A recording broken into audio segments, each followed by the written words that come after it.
सभा का अध्यक्ष होता है। आदरणीय अध्यक्ष महोदय एवं गांव गांव में ढाणी ढाणी से पधारे हुए किसान बंधु, मैं मेरे कर कमलों द्वारा आपके चरण बंधन करता हूं, अभिनंदन करता हूं, स्वागत करता हूं। आज आप जो उपस्थित जो लोग हैं वे जिम्मेदार नागरिक हैं। संख्या का भी महत्व है, लेकिन आप जैसे जिम्मेदार व्यक्तियों का भी महत्व है। भारतीय किसान संघ एक गैर राजनीतिक संगठन है।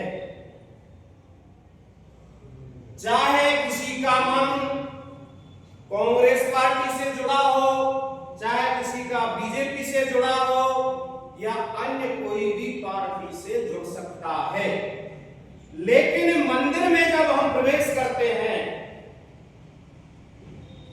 तो चरण पादुका को गेट के बाहर ही खोलकर मंदिर में नमन करते हैं। इस तरीके से आप भारतीय किसान संघ को गैर राजनीतिक संगठन मानते हुए इसमें अपनी जो नैतिकता है, जिम्मेदारी है, जो कर्तव्य है, उसको पूर्णता से निर्वहन करें। भारतीय किसान संघ का जो शुरुआत हुई, स्थापना हुई, वे हमारे ही राजस्थान का कोटा शहर 4 मार्च 1979 को सम्मानीय दत्तोपंत ठेंगड़ी जी के नेतृत्व में उन्होंने कोटा में स्थापना की गई। उसमें प्रथम में पूरे भारतवर्ष से 300 कुछ लोग उपस्थित हुए, एक अधिवेशन हुआ। आज हमारा भारतीय किसान संघ का संगठन ले कन्याकुमारी से और जम्मू कश्मीर तक प्रत्येक प्रांत, प्रत्येक जिला, प्रत्येक तहसील और 70% गांवों में हमारी इकाई बनी हुई है। लेकिन राजनीतिक के दबाव से हमारा किसान खुल करके बात को नहीं रख सकते। मैं आपको विश्वास दिलाना चाहता हूं, चाहे कोई भी पार्टी की सरकार हो, लेकिन अपना जो आपका जो कार्य है, चाहे राजस्व का हो, चाहे विद्युत का हो, चाहे पीडब्ल्यूडी का हो, चाहे सिंचाई विभाग का हो, चाहे स्वास्थ्य का हो, आप अपनी बात को दमदारी से रख सकते हैं। और हमारी जो बैठकें जो होती है 1 तारीख से लेकर 5 तारीख तक ग्राम इकाई की बैठक हमारे गांव में हमको करनी चाहिए।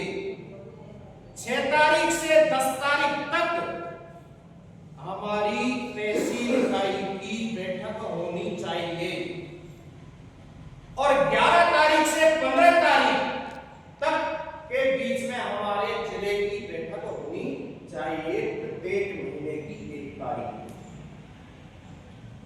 और जब तक आप जागरूक नहीं होंगे, आपकी कोई नहीं सुन सकता।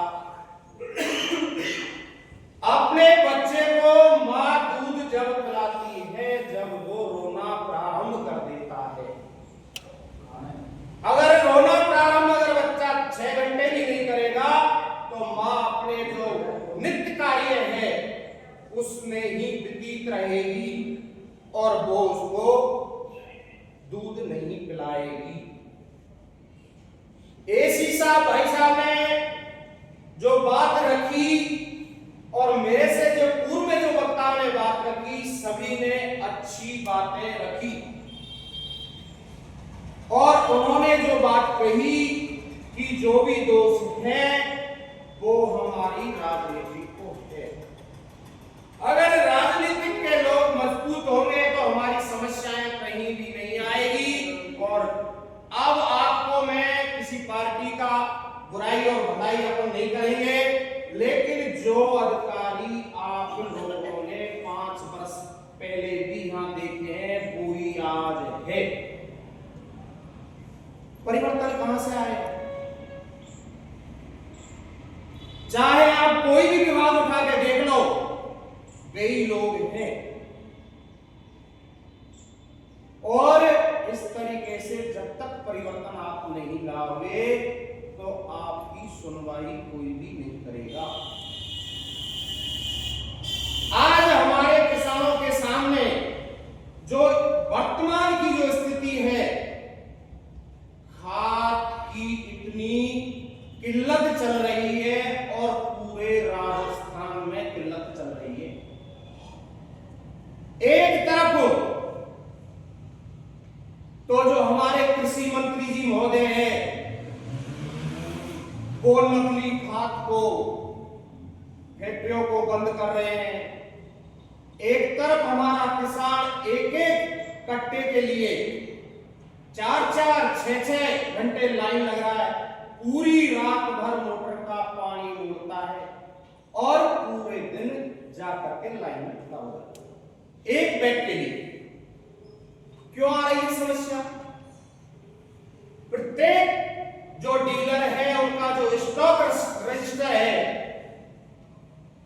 उसको देखा जाए, उनके पास कितना स्टॉक है, कितना बेच दिया है, लेकिन कोई भी अधिकारी उन पर विचार नहीं कर रहे। प्रत्येक डीलर के पास खाद है,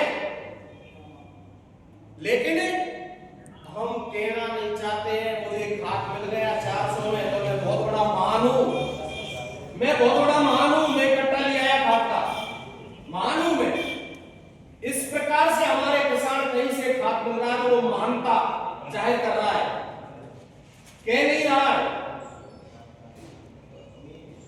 आज आपको यहां से ज्ञापन लेकर कर एसडीएम साहब के यहां चलना है और मैं सभी से निवेदन करूंगा कि हमारा जो कार्य है उसको हम 10 मिनट या 20 मिनट बाद में करेंगे, लेकिन एक साथ हमको एसडीएम कार्यालय चलना है। एक समस्या, दूसरी समस्या हमारे किसानों के सामने डूंगरी बांध, डूंगरी बांध 22 जून से भोपाली में प्रथम मीटिंग हुई और जब से लगातार 7 महीना हो गया, कितने रुपए, कितनी मेहनत किसानों की हुई है। और किसानों के सामने आपको बता देता हूं मैं, एक समस्या है हर गांव में कहीं 200, कहीं 150, कहीं 300 बच्चे हमारे हैं, उनको कोई संबंध करने के लिए तैयार नहीं है। क्यों नहीं है? कि बच्ची देता है, चीज देखता है। आज हमारी बच्ची को यहां दे देंगे, कल इनका कहां ठिकाना होगा। लेकिन सरकार इस बात पे भी कोई भी गौर नहीं कर रही है। और सिंचाई मंत्री, फला मंत्री यहां लोग उठेंगे, कहीं 16 उठेंगे, ये बार-बार का हमें रिपीट दोहराते हैं। तो उनका तो दोहरान चल रहा है, हमारे लोग बहुत से भाई तो अटैक से भी खत्म हुए। ये स्थिति है।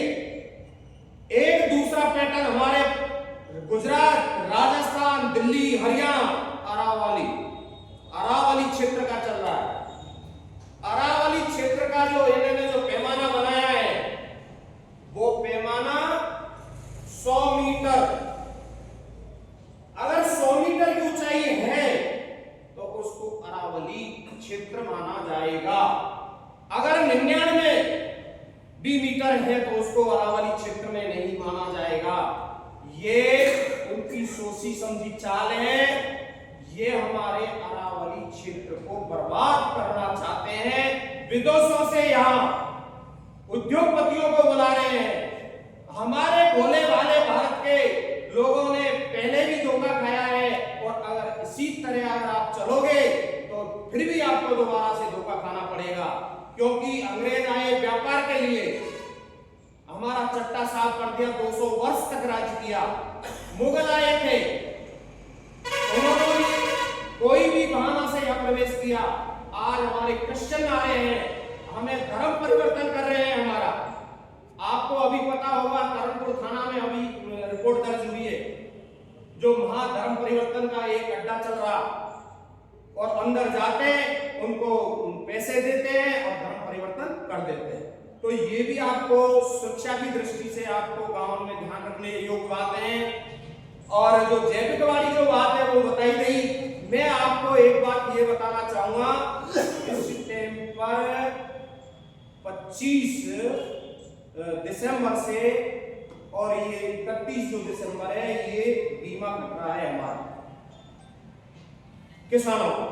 पहले तो बैंक स्वयं काट देती थी, लेकिन जब तक हम जाके नहीं कहेंगे हमारा बीमा नहीं कटेगा, ऐसा ऑब्जेक्शन आ चुका है पहले।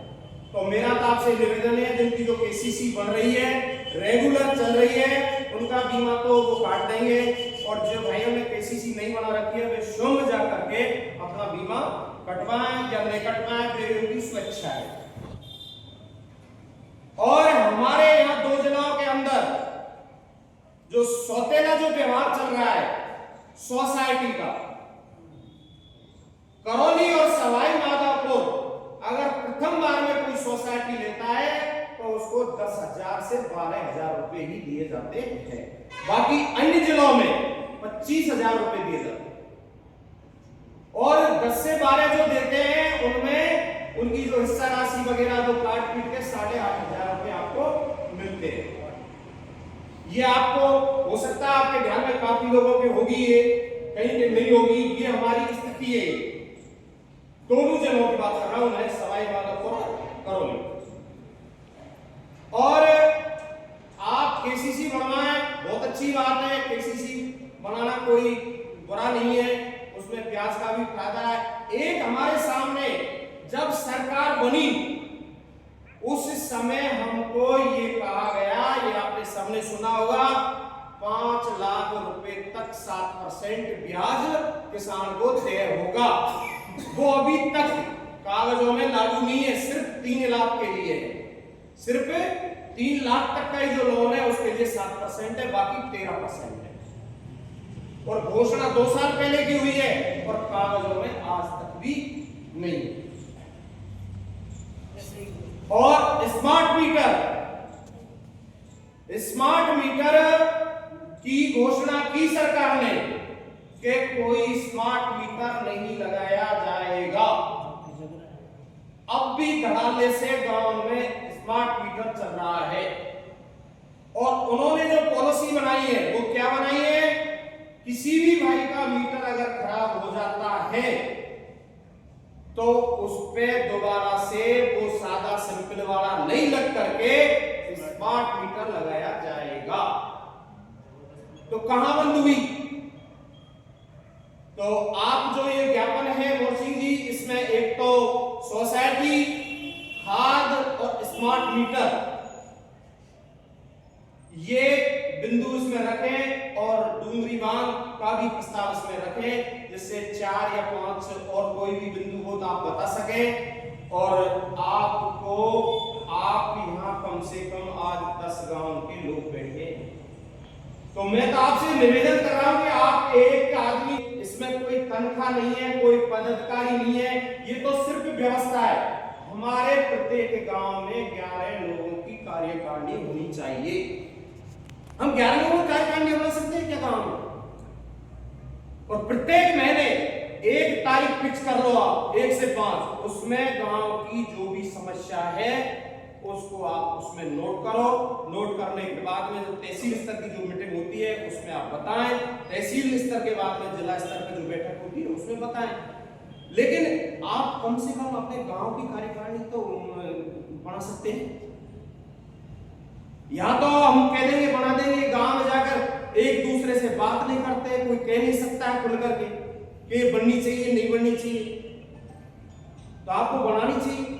और आप जो आए हैं सब जिम्मेदार व्यक्ति है, अपने गांव से जो भी आए हैं वो बिल्कुल जिम्मेदार व्यक्ति है, तभी तो यहाँ आए हैं आप। नहीं आपके पास में बहुत सी दुकानों पर खड़ियों का, वो चाय की दुकान पर काफी लोग मिल जाएंगे, लेकिन उनकी चिंता नहीं है। तो मेरा तो ये आपसे निवेदन है, अनुरोध है और आग्रह भी है कि आप जैसे लोग खड़े नहीं होंगे तो इस देश की वो दुर्दशा हो जाएगी जो हमारे जो बड़े कहते आए हैं हमसे, वे दुर्दशा दोबारा से हो जाएगी अगर आपने विचार नहीं किया।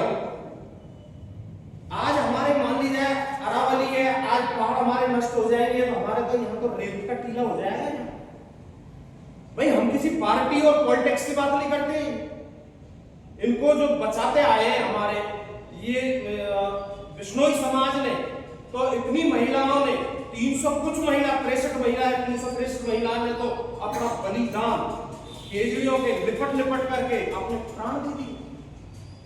और हम आज, और ये जो वन विभाग है, जो भी फॉरेस्ट है, ये आप लोगों की देन है, आपने बचा रखा है। और नहीं उनके भरोसे तो कोई पेड़ भी नहीं बच पाता है। आज गांव की यूनिटी है, गांव में पहाड़ है, तो गांव ने मिलकर के उनको सुरक्षित रखा है, आपने रखा है। ये आपकी महानता है।